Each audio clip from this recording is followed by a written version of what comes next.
are the God who was, who is, and is to come.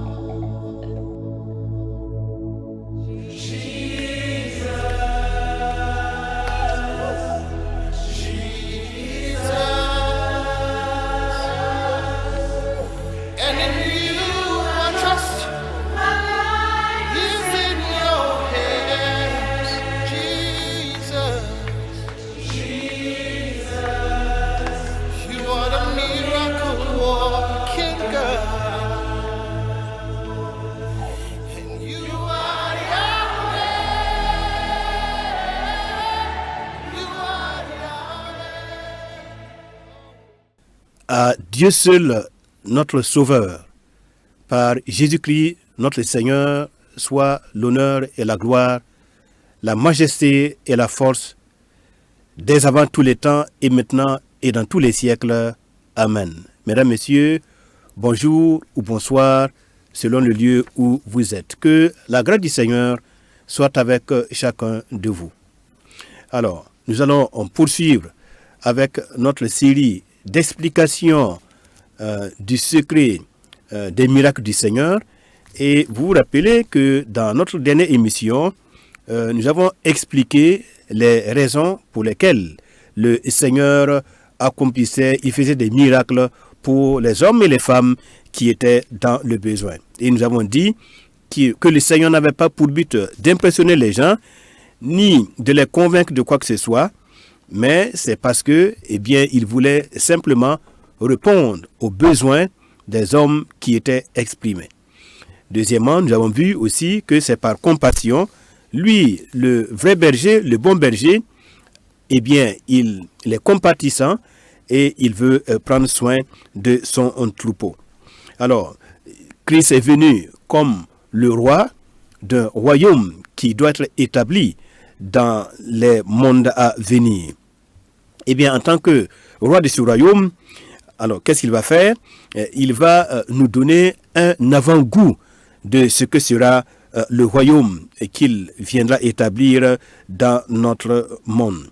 Et donc, les miracles qu'il accomplissait sont en relation avec cette bonne nouvelle de son royaume qui est proche. Ces miracles indiquaient à quel point l'ère messianique, la période du règne du Messie, était très proche. Et tout homme doit se préparer justement parce que le royaume sera manifesté dans notre monde et cette manifestation sera subite. Donc il nous faut être prêt à tout moment. Dieu peut introduire le royaume de son Fils dans le monde. Alors, donc le royaume du Seigneur Jésus, il voulait le démontrer, il voulait démontrer que son royaume était si proche que ce royaume-là faisait irruption dans notre monde. Et lorsque le royaume de Dieu fait irruption dans notre monde, cela se traduit naturellement par des miracles, par des délivrances. Et comme il est écrit dans le livre du prophète Isaïe, au chapitre 61, qui est repris par Luc au chapitre 4, verset 18, il est écrit « Il m'a consacré, par l'onction, il m'a consacré par l'onction pour annoncer la bonne nouvelle aux pauvres. » Ou bien il m'a oint, pour annoncer la bonne nouvelle aux pauvres, pour rendre la liberté aux captifs et la vue aux aveugles, pour renvoyer libres les opprimés.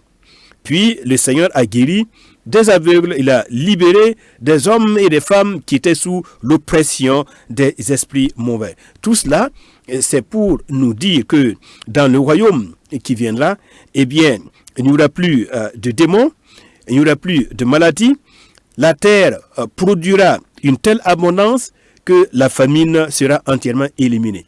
Et c'est ce que signifie notamment la multiplication des pains. Vous vous rappelez qu'une fois, il a nourri 5000 personnes avec quelques pains.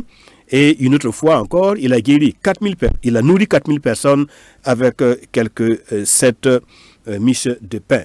Alors, donc, le pain sera abondant comme la manne dans le désert. Vous vous rappelez que pendant leur parcours de 40 ans dans le désert, ils n'ont pas manqué de la manne, du pain qui était descendu du ciel. Et ce pain était tel que il prenait il était agréable à la bouche, agréable à manger, et il contenait tout ce dont l'homme a besoin, comme vitamines, comme protéines, comme minéraux, tout ce dont l'homme a besoin pour fonctionner tout simplement. Alors, donc, nous allons dire que les miracles se sont produits lorsque Adonai Yeshua, donc le Seigneur Jésus, lorsqu'il a rencontré un besoin authentique et légitime. Et nous savons que dans son royaume qui vient, eh bien, il y aura tellement d'abondance, il y aura tellement de richesses. Et donc, dans le monde présent, eh bien, nous sommes souvent confrontés à des manques. Et donc par conséquent, le Seigneur, il va puiser un peu de ce qui est dans son royaume à venir pour nous le donner aujourd'hui, afin de nous donner un avant-goût de ce que sera la gloire et la puissance de son royaume. On peut penser le royaume messianique, le royaume de Christ, à l'image, vous voulez, à l'image du royaume de Salomon. Vous vous rappelez, le royaume de Salomon, qui était un royaume de gloire, un royaume de richesse, un royaume d'abondance. Voilà. La Bible dit que la richesse était tellement abondante à Jérusalem que l'or était devenu comme de la pierre. Donc c'est une hyperbole pour nous dire que c'était vraiment un royaume de richesse, un royaume de gloire. Mais le royaume de Christ sera N fois supérieur à ce royaume, un royaume de paix, un royaume de justice, un royaume d'abondance, et il y aura une abondance de vin, une abondance de pain, et tous les besoins des hommes seront entièrement satisfaits, et c'est ce que les miracles du Seigneur veulent nous enseigner. Donc le Seigneur, il a apporté la présence du royaume avec lui, et par conséquent, il a apporté la puissance du royaume, et ce qui explique les miracles que le Seigneur Jésus accomplissait dans les évangiles, et les miracles qu'il accomplit encore aujourd'hui dans la vie de plusieurs personnes qui, dans des situations diverses, l'ont appelé au secours, et invoqué son saint nom. Et ils ont été guéris de leur maladie, ils ont été délivrés de possessions démoniaques, ils ont été tirés d'affaires de plusieurs situations difficiles et impossibles. Lorsque Adonai Yeshua, donc lorsque le Seigneur Jésus est présent, ou lorsque son nom est invoqué, donc lorsqu'il est présent comme il était physiquement présent dans les évangiles, ou lorsque son nom est invoqué, par exemple aujourd'hui, si son nom est invoqué, alors c'est comme si la frontière qui sépare l'époque actuelle de son royaume, c'est comme si cette frontière-là disparaît, et c'est comme si le royaume était déjà là, et il se manifeste justement par des délivrances, par des guérisons, par des miracles de tout genre, pour satisfaire et répondre aux besoins des hommes. Donc on peut dire que le Seigneur, il apporte les bénédictions de l'ère messianique, les bénédictions de son royaume messianique dans le temps en présent. Et c'est pourquoi nous devrions vraiment mettre notre confiance au Seigneur et savoir que quelles que soient les situations, quels que soient les problèmes que nous pouvons connaître dans notre vie, eh bien, il nous suffit d'avoir la foi en sa personne, d'invoquer son nom avec foi, avec confiance, et sachant que ce qu'il a fait dans les évangiles, comme miracle, comme délivrance, comme guérison des malades, voilà, et ce qu'il a fait aussi dans la vie de plusieurs personnes dont nous avons entendu parler autour de nous, eh bien, il peut et il veut aussi le faire. Donc, pourquoi mourions-nous avant notre temps, alors qu'il y a la possibilité de recevoir la guérison, d'être rétabli, d'être béni, d'être enrichi dans le temps présent, par la simple foi en celui qui est vivant, en celui qui traverse les siècles, en celui qui est présent, et en celui qui est le bon berger de notre vie, le bon berger de toute notre existence. Alors, aujourd'hui, nous allons mettre l'accent sur un miracle particulier qui est la résurrection de Lazare. Donc, après avoir donné un peu l'arrière-plan de la manière d'agir du Seigneur Jésus-Christ, voilà, donc qui n'agissait pas il ne faisait pas des miracles pour faire des démonstrations de puissance, des démonstrations de pouvoir et d'autorité, comme aujourd'hui nous le voyons souvent. Vous voyez, on le voit dans plusieurs situations et on voit plusieurs serviteurs de Dieu faire des démonstrations de puissance, des démonstrations de pouvoir. Eh bien, ce n'était pas la façon de faire du Seigneur.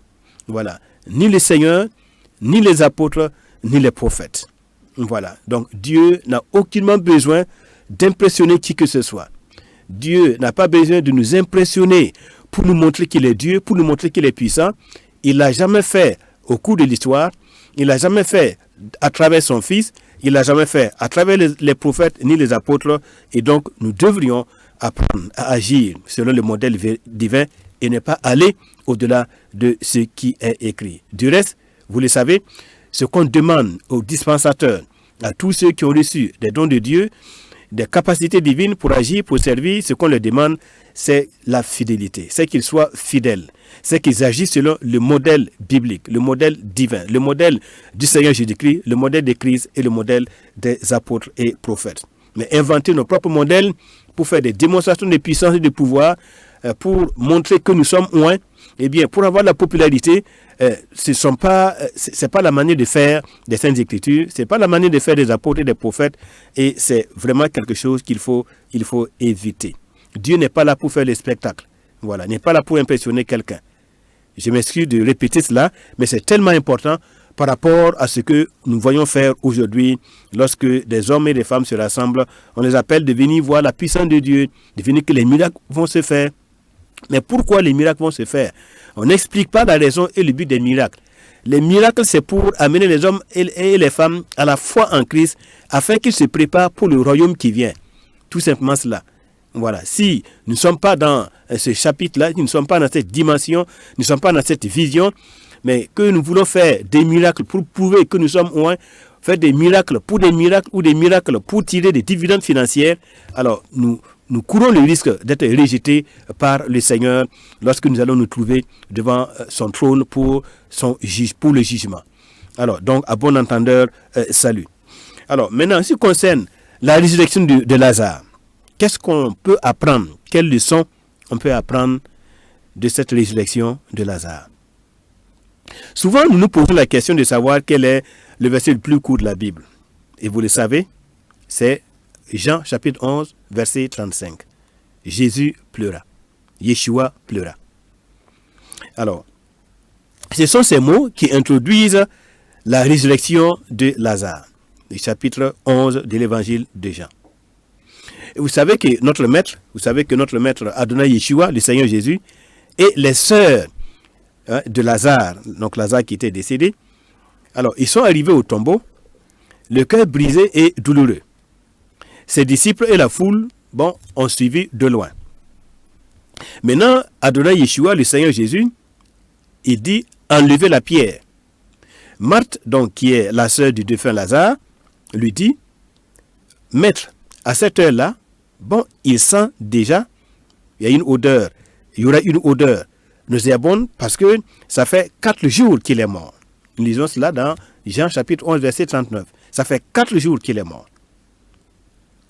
Il faut dire tout de suite, puisque nous voulons comprendre le sens de la résurrection de Lazare, il faut dire tout de suite que dans la tradition juive, tout espoir de réanimation expire au 3e jour. C'est-à-dire que lorsque une personne décède, eh bien, c'est au bout de 3 jours que les experts et les médecins vont vraiment déclarer officiellement que la personne est vraiment morte, décédée.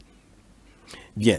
Alors, toutes les autres réanimations, c'est-à-dire quand on voit les autres miracles de résurrection que le Seigneur a eu à faire, eh bien, c'est le même jour où la personne est décédée que le Seigneur est intervenu.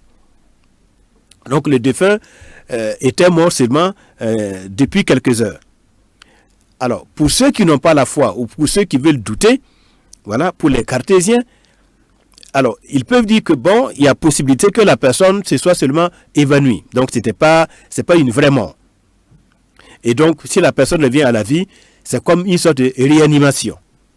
Bien, ça c'est pour les incrédules. Mais nous savons que même lorsque le Seigneur est intervenu après le décès, quelques heures après le décès de certaines personnes, c'était vraiment que ces personnes étaient vraiment décédées. Donc, ce sont des vraies résurrections. Maintenant, dans le cas de Lazare, ce qui est intéressant, c'est que il ne pouvait pas avoir de doute que Lazare était mort parce que ça faisait déjà 4 jours. Donc, le délai de 3 jours exigé dans la tradition juive pour avoir la certitude que la personne est vraiment décédée, ce délai est vraiment largement dépassé. Donc, tous les rabbins et tous les médecins, tous les experts, eh bien, tout le monde savait que la mort de Lazare était vraiment une réalité. Bien. Alors, il faut dire que lorsque nous suivons la démarche du maître, toujours dans ce chapitre-là et dans ces versets, le maître a appelé Lazare dans l'obscurité du tombeau. Il a appelé son nom. Lazare, lève-toi. Lazare, sors de là. Et Lazare, qui est le défunt, est sorti, les mains et les pieds liés, enveloppés dans des vêtements funéraires. Voilà, les vêtements funéraires, et le visage était couvert d'un foulard. Et le Seigneur ordonne de le délier et de le laisser aller. Alors, on peut dire que la résurrection de Lazare est l'un des plus grands miracles que le Seigneur a accompli. Mais voyez, avant d'accomplir ce miracle, il a d'abord pleuré. L'Écriture dit, Yeshua pleura. Puis, il a essuyé les larmes. Comme il est dit, ô mort, où est ta victoire? Ô mort, où est ton aiguillon? Dans Osée, chapitre 13, verset 14. Donc, il a vaincu la mort. Dans 1 Corinthiens 15, 55. Ô mort, où est ta victoire? Ô mort, où est ton aiguillon? Donc, on peut dire que le Seigneur Jésus, il offre la vie à tous. On le voit dans le cas de Lazare. Il a donné la vie. Voilà. Alors, Lazare, il va recevoir une nouvelle vie. Donc, nous avons aussi la preuve qu'aujourd'hui, nous pouvons recevoir déjà une vie spirituelle nouvelle. Il peut ramener, réanimer notre esprit qui était mort à cause de nos péchés et à cause du fait que, notre cœur était comme incirconcis, n'ayant pas la crainte de Dieu, la connaissance du seul vrai Dieu. Et donc, nous étions abandonnés à nous-mêmes, à nos péchés, à nos iniquités et aux choses semblables. Mais le Seigneur, de la même manière qu'il a donné une nouvelle vie à Lazare, il a ramené de la mort à la vie, le Seigneur peut déjà nous ramener à une vie spirituelle, à une vie morale, peut ressusciter notre esprit. Maintenant, ce qu'il faut dire, puisque nous voulons comprendre l'essence des miracles du Seigneur, il y a une grande différence entre ce qu'on appelle une résurrection et une réanimation. Et on va le voir. Dans l'obscurité du tombeau, donc le maître a lancé le cri, Lazare, sors de là. Alors, on se rappelle que ça fait écho aux paroles que le Seigneur Jésus a prononcées déjà dans Jean chapitre 5 verset 25, lorsqu'il dit, Amen, Amen, je vous l'ai dit. L'heure vient, et elle est déjà là, où les morts entendront la voix du Fils de Dieu, et ceux qui l'auront entendu vivront. Donc, lorsqu'il appelle Lazare, ça fait écho à ces paroles qu'il avait auparavant prononcées, en disant, Amen, Amen, oui, en vérité, je vous l'ai dit, l'heure vient, et elle est déjà là, où les morts entendront la voix du Fils de Dieu, et ceux qui l'auront entendu vivront. C'est cela qui s'est passé avec Lazare. Donc Lazare, il entend la voix de celui qui est la résurrection, Adonai Yeshua HaMashiach, le Seigneur Jésus-Christ, qui est la résurrection. Lazare entend donc sa voix, voyez, et Lazare, il sort du tombeau. Mais il sort, mais il est enveloppé. Il y a une enveloppe de lin qui l'entoure. Nous devons comprendre que dans la tradition funéraire juive, dans la manière d'ensevelir chez les Juifs, eh bien, la personne est revêtue de vêtements de lin. Des vêtements de lin qui sont noués autour du corps du mort par des nœuds cérémoniaux particuliers et spéciaux. Et maintenant, le visage va être couvert avec un voile. Donc, ils enveloppent le corps avec des vêtements de lin. Voilà. Et on attache les pieds. Et au niveau de la tête, on fait des nœuds. Et le visage, lui, il est recouvert d'un voile. C'est la manière d'ensevelir chez les Hébreux, donc chez les Juifs, comme ça. Et les évangiles vont décrire, justement, les vêtements vont décrire la manière dont Lazare est revenu à la vie. Les évangiles vont décrire Lazare encore enveloppé dans ses vêtements lorsqu'il s'est réveillé. Voilà. Donc, l'évangile fait la description des vêtements d'enterrement de Lazare. Voilà. Et ces vêtements sont conformes à ceux qu'on trouve aujourd'hui chez les morts au niveau des Juifs. Maintenant, plus tard, l'évangile va décrire aussi les vêtements d'enterrement du Seigneur Jésus-Christ. Et on va voir que ces vêtements-là sont identiques. Mais la différence, c'est que lorsque Lazare est revenu à la vie, lui, il est revenu et son corps était encore enveloppé dans les vêtements funéraires. Mais lorsque le Seigneur Jésus est revenu à la vie, la Bible nous dit que lorsque Pierre et Jean sont entrés dans le tombeau, ils ont vu que le tombeau était vide et que les vêtements de lin, le linge avec lequel on avait enveloppé le corps du Seigneur, ces vêtements étaient attachés, pliés et posés à un endroit. Ça veut dire que le Seigneur, lui, il n'est pas sorti lié avec les vêtements de lin, mais il a laissé ces vêtements de lin, donc les vêtements de la mort, les vêtements funéraires, il les a laissés dans le tombeau. Tandis que Lazare, lui, il est revenu à la vie avec ses vêtements. Tout cela signifie quoi? Cela signifie donc qu'il y a une grande différence entre la résurrection de Jésus-Christ et la résurrection qu'il a accomplie par anticipation pour Lazare. Alors, Lazare est revenu à la vie avec les vêtements funéraires. Ça signifie qu'il est revenu avec un corps toujours et encore mortel. Donc, Lazare est revenu à la vie, mais il va encore mourir un jour. Il garde toujours la mortalité. Donc, le fait de revenir avec ses vêtements, c'est un code pour dire que, bon, c'est vrai qu'il est revenu à la vie, donc c'est comme une réanimation, mais en fait, il n'est pas encore sorti de la mortalité qui frappe tous les humains. Il est encore mortel. Par contre, le Seigneur Jésus, en revanche, lui, il a laissé la mortalité dans le tombeau. Il est sorti sans ses vêtements ont été mis à part pour montrer que pour lui, ce n'est pas seulement une résurrection comme pour Lazare, c'est au-delà de la résurrection de Lazare. La résurrection de Jésus-Christ est une résurrection transformatrice. Il a été entièrement transformé et il a reçu un corps glorieux, un corps immortel, un corps qui ne peut plus revenir dans le tombeau. Voilà ce que nous pouvons tirer comme enseignement en ce qui concerne les deux types de résurrection. D'une part, la résurrection de Lazare est une sorte de résurrection, réanimation, je vais l'appeler comme ça, résurrection, réanimation. Et vous savez que lorsque le Seigneur Jésus a été mis à mort, lorsqu'il a été crucifié, alors plusieurs corps ont ressuscité et c'est après que les Seigneurs sont ressuscités, que ces corps ressuscités sont sortis des sépulcres et sont entrés dans la ville. Mais ces personnes, vous le savez, certainement, elles sont mortes bien des années après. Voilà, elles ont gardé la mortalité, donc elles sont revenues dans des corps mortels. Voilà, donc et ça a été la même chose pour Lazare. Mais pour le Seigneur Jésus, il n'est pas revenu à la vie avec un corps mortel, mais avec un corps glorieux, un corps immortel. Et la Bible nous dit qu'il est en réalité le seul qui habite l'immortalité. Le seul, avec le Père bien sûr, qui possède l'immortalité, qui habite une lumière inaccessible que nul homme n'a vu ni ne peut voir. Le seul qui est immortel.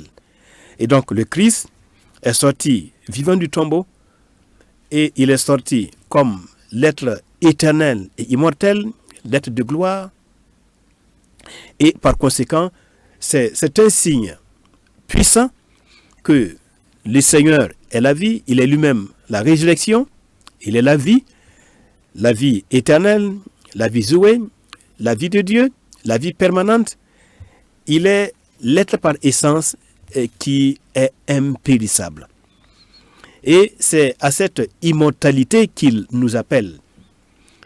Le destin de celui qui est en Christ, ouais, c'est vrai que Lazare est revenu à la vie, mais lorsque Lazare va définitivement quitter le monde, il va connaître l'autre sorte de résurrection qui est la résurrection transformation.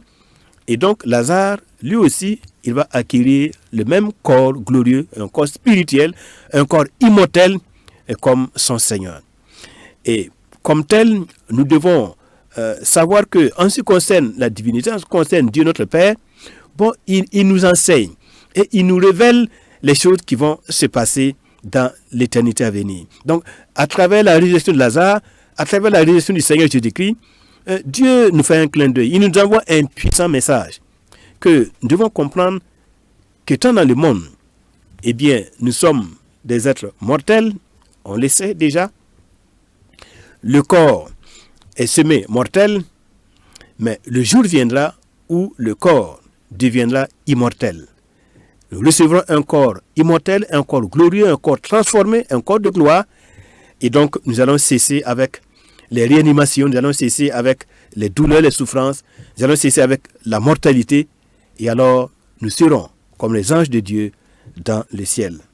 Mesdames, Messieurs, de la même manière que le Seigneur Jésus a demandé aux spectateurs, ceux qui étaient là autour de lui lors de la mort de Lazare, eh bien, de la même manière qu'il a demandé aux gens de les libérer, c'est ce qu'il veut faire encore aujourd'hui pour nous.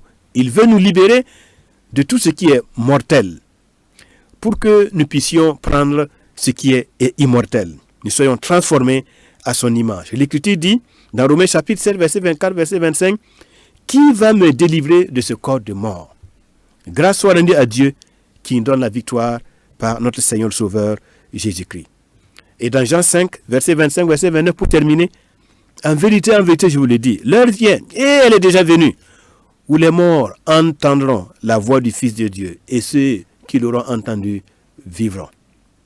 Voilà l'appel que Dieu, le Père, nous adresse par la résurrection de Lazare, qui fait écho à la résurrection de son Fils et à la résurrection de tous les hommes et de tous ceux qui auront mis leur confiance en lui lors de son retour. La première résurrection. C'est ce à quoi Dieu nous appelle. Et il nous faut entendre la voix du Seigneur, les signes que Dieu nous envoie. Nous devons avoir des yeux pour les observer, des cœurs pour les comprendre et lever nos regards vers le Dieu vivant qui donne la vie et l'immortalité par son Fils Jésus-Christ qui vient bientôt. À Dieu, notre Père, soit l'honneur et la gloire, la richesse et la force au siècle des siècles. Que Dieu vous bénisse, mesdames, messieurs, dans le précieux nom de son Saint-Fils. Amen.